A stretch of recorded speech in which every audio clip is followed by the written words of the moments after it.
Hola, buenas tardes a todos de nuestro confinamiento. Mi nombre es Laura Fernández Montesino, soy guía local de Granada y compañera de Dani Aguilera, al que parece que todos conocéis muy bien y apreciáis mucho y además se lo merece, y de otros compañeros que han colaborado ya también aquí por medio de este medio.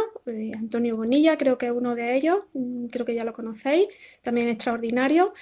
Y bueno, pues me ha pedido Dani hacer una pequeña colaboración por medio de este vídeo acerca de un tema de las mujeres de Andalucía, de la educación de las mujeres de Andalucía. Bueno, es muy interesante, pero también muy controvertido. Para entender un poquito cómo la presencia de las mujeres, tanto en la cultura como en la literatura, es bastante diferente de lo que en un principio podíamos creer.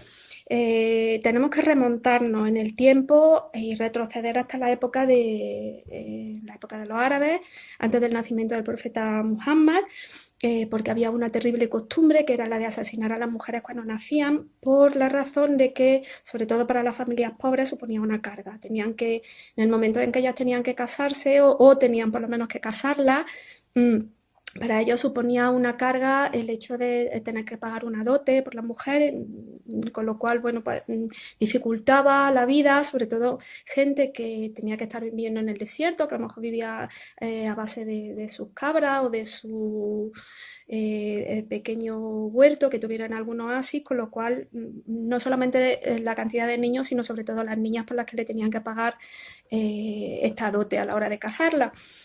Bueno, el Corán precisa, una de las muchas, por supuesto, una de las muchas razones o de la, podríamos decir, de las imposiciones del Corán es precisamente proteger y eliminar estas terribles costumbres, proteger a las mujeres, porque también, por ejemplo, la instauración de la poligamia no es gratuita, sino que se hace en base a la cantidad de guerras que hay en la época. Hacía que incluso hasta un 30% de los hombres pues desaparecieran, con lo cual muchas mujeres quedaban viudas con los hijos huérfanos, y una forma de protegerlas era permitirle al cuñado que se casara con la viuda, de manera las familias pues quedaban un poquito más protegidas. Bueno, eso es, digamos, que el antecedente. Bueno, esto viene a colación porque el Corán pone a la mujer, o trata de trata de situar a la mujer prácticamente en el mismo plano que el hombre. Y esto es muy contrario a lo que nosotros pensamos sobre las culturas islámicas. Tenemos hay bueno, muchísimas referencias, elementos, hábitos, costumbres que son precisamente importados de Oriente porque las culturas son patriarcales. Hay un intento de suavización por el Corán, como digo, para intentar poner en el mismo nivel tanto a las mujeres como a hombres, pero la cultura muchas veces, pues, como viene pasando en todas las culturas, se sobrepone la cultura, hay interpretaciones, etcétera, etcétera, y no se llevan a cabo todo lo que rezan las palabras de los profetas. Eso no sucede en todas las religiones, ha sucedido en todas las culturas. Evidentemente, en el Islam pues, va a suceder lo mismo. Y sin embargo, pues cuando estamos en la península ibérica, en el que hay una cultura matriarcal y se trata de imponer este choque de una cultura patriarcal con una cultura matriarcal que ya existía en la península ibérica, pues hay un choque. Ese choque se produce fundamentalmente, aunque ya había habido también un choque anterior en el norte de África, pero fundamentalmente cuando aparecen las dinastías del norte de África que vienen a hacerse cargo, una vez caído el califato, de los reinos taifa, o de lo que quedaba de los reinos taifa.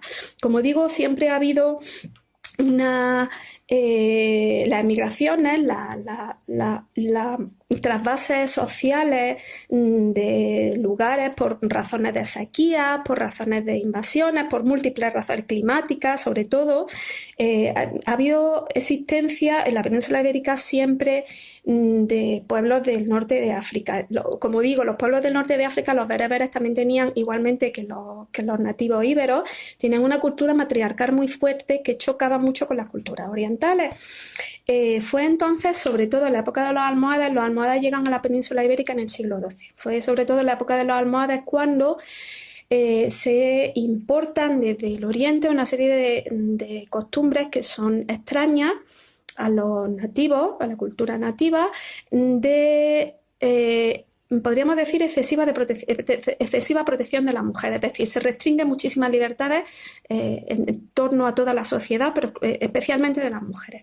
Y en este momento, sin embargo, hay una aparición de ciertos personajes, en este caso en el que me gustaría centrarme más es Hafsa al-Rakuniyya, que no permite, para las mujeres había resultado muy controvertido el hecho de que intentaran velar, la intentara velar y de que pasaran a un segundo plano, pero hay una en particular que es Hafsa al-Rakuniyya, como digo, que nunca permitió someterse al poder. Por supuesto existen, y esto también viene a colación con lo que he dicho al principio sobre elementos o costumbres que nosotros pensamos que son ciertas o son reales hasta cierto punto, pero no son tan verdaderas como nosotros podríamos pensar. Quiero decir verdaderas con esto que exceden la realidad, y esto es, por ejemplo, el hecho de pensar que las mujeres en Al-Ándalus no tenían una educación o no tenían acceso a la educación como la tenían los hombres. Sí es cierto que estaba bastante más restringida, sobre todo en determinados momentos, pero esto no significa que para ellas no existiera la posibilidad de estudiar. Y con esto tenemos muchísimas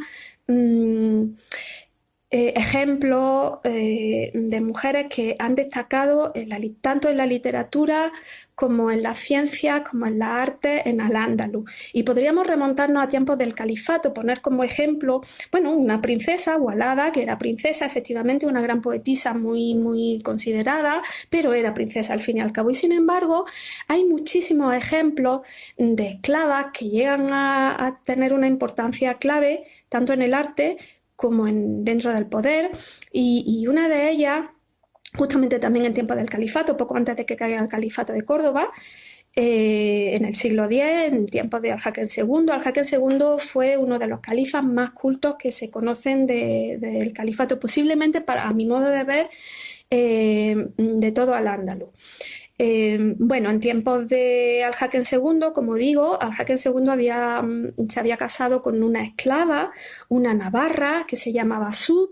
Era una mujer rubia, dicen que muy destacada, muy del gusto de los andalusíes de aquella época, que, bueno, casada con el califa, pues tenía también unas pretensiones por el poder, que la hicieron a que incluso, dado que Al-Hakem II parece ser que tenía unas tendencias homosexuales, parece ser que se disfrazaba de hombre para atraer su atención y consigue quedarse embarazada. Después el califa muere, ella se casa con Almanzor, por supuesto no va a renunciar a ese afecto que tenía por el poder, y tratando de hacer llegar a sus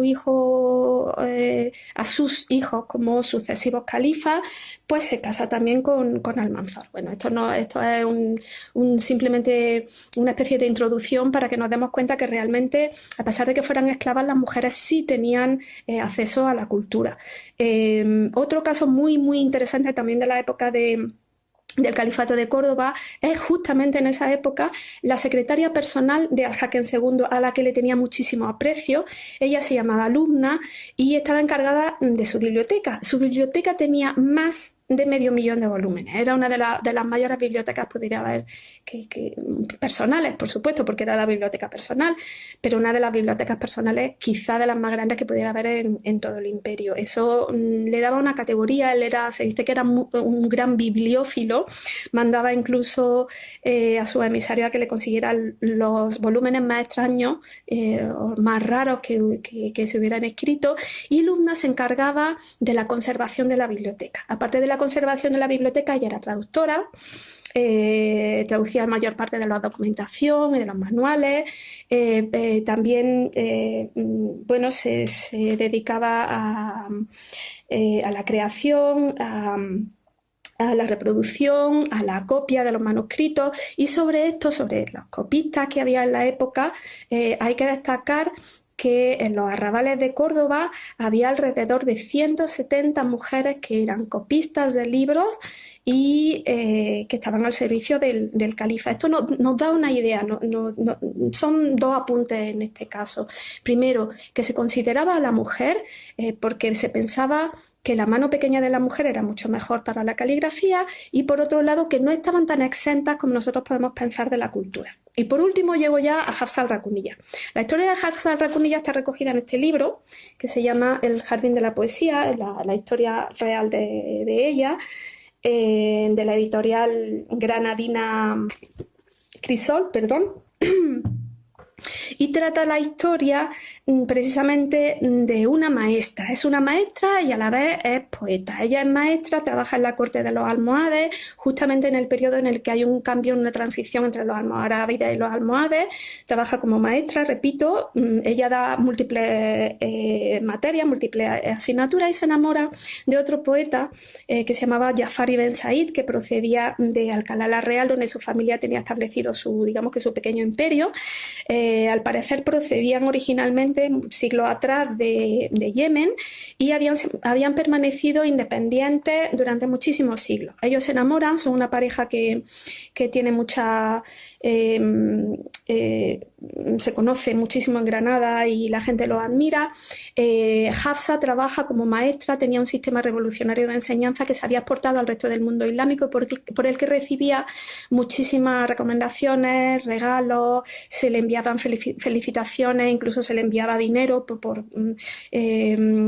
porque era un sistema que permitía una enseñanza mucho más rápida, pero además era una gran poeta. Era una poeta, a decir de Ibn al-Jatib, que era una mujer de una gran belleza, con una personalidad fortísima y además una gran poeta muy irónica, muy sarcástica. Ellos se enamoran, como digo, pero no miden las consecuencias de lo que va a suceder, porque el cambio de poder, cuando el hijo del califa, que se llamaba Said, el hijo del califa Abd-al-Mumin, que estaba en Marrakech, envía a su hijo para que se haga cargo del reino de Granada, se enamora de ella y ahí empiezan los problemas. Bueno, esta historia no la voy a terminar de contar porque en la medida de lo posible me gustaría que leyeran el libro, pero ella termina exiliada en Marrakech y funda, no solamente se dedica a dar clases en la corte, sino que funda una escuela para las mujeres que tienen menos oportunidades. Esto, repito, nos da una idea en estos poquitos minutos que llevamos. Ya podríamos hablar muchísimo más del tema, pero bueno, simplemente para tener una idea, que esta idea que nosotros tenemos, valga la redundancia, sobre el restringido acceso de las mujeres a la cultura en Al-Ándalus tiene un poquito de verdad, pero hay que ahondar mucho en el tema todavía para reconocer que sí hubo grandes escritoras, grandes literatas y grandes poetas en nuestra propia cultura. Bueno, espero que mi intervención no haya sido demasiado larga. Espero que a todos o a casi todos les haya gustado, y bueno, si alguien quiere el libro, por supuesto yo estaré encantadísima. La editorial se llama Crisol y es de Granada.